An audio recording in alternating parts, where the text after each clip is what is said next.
Hey there guys, it's Emily, and I thought it was about time to drop some truth bombs about having long hair. It seems like you're in the know, or you're like as far from the know as possible that you could probably ever get. For reference, this is how long my hair is as of today, and I can't tell you the countless amounts of people who come up to me and say, wow, your hair's got so long, I wish I could have my hair that long. Now, let's be real.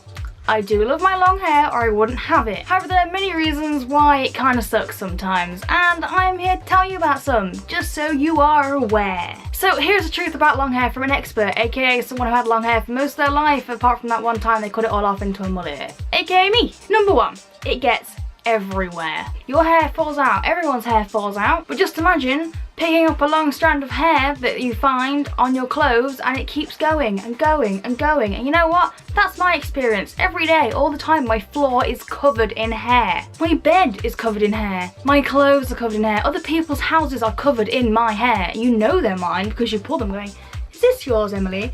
Oh no, this long back strand of hair. No, whose could that be? Like, you know your hair molting problem is kind of bad when other people start complaining about it. That is when it should give you cause for concern, except you can't do anything about it. It's just, oh, sorry, my hair does that. But there is so much of it, like, everywhere, I don't know how there is any hair left on my head, and there's quite a lot left. Like, where is it coming from? Number two, long hair might make you feel like a mermaid, but it seriously limits what you can actually do with it. As somebody who never learned how to put their hair in a bun in the first place, trying to do it with long hair for the first time, probably never gonna happen. I can't put my hair in a bun. I've tried. It just fails. YouTube tutorials cannot help me. So I have two choices, up or down. And when I put it up, because my hair is layered, I get these weird bits that eventually start sticking out here and then here. If I sleep on it funny, they actually just like do this when I wake up in the mornings. And another point is you will never be able to use one bubble again because you're gonna need like at least two. Three is probably a good choice, particularly when it's really long and really thick. And then they break. The heartbreak you feel when that snaps on you. Number three, cost.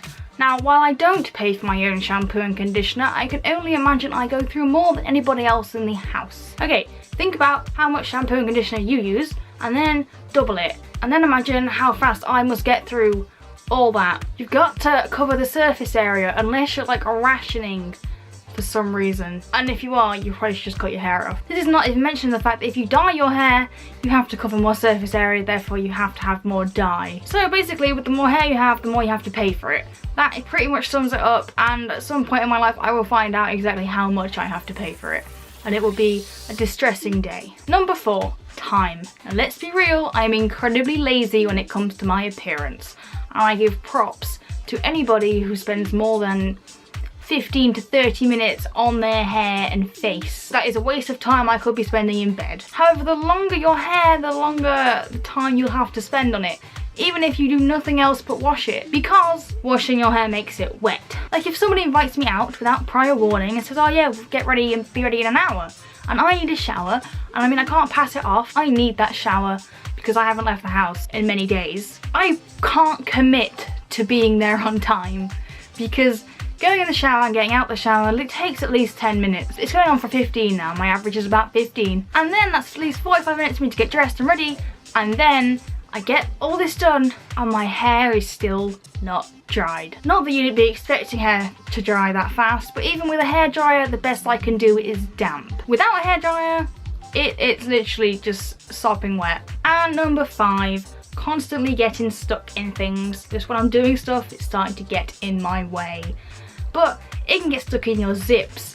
That is painful, people. Like, zips doesn't even have to be on your coat, it could be like your bag. It can probably get stuck indoors. I mean, mine hasn't yet, but I mean, I'm probably working up to it. And you can't sleep with it down anymore, because if you do, it will get stuck around your neck and choke you in your sleep. You will die by hair. It'll be a hair death. So I hope I gave you some insight into having long hair and all the joys it brings. If there are any things I missed, let me know down in the comments. Or let me know what it's like to have short hair and what short hair problems you have. If you liked the video, don't forget to give it a thumbs up. And if you want to see more of my faces, don't forget to hit subscribe. I will see you guys on Monday. Witcha!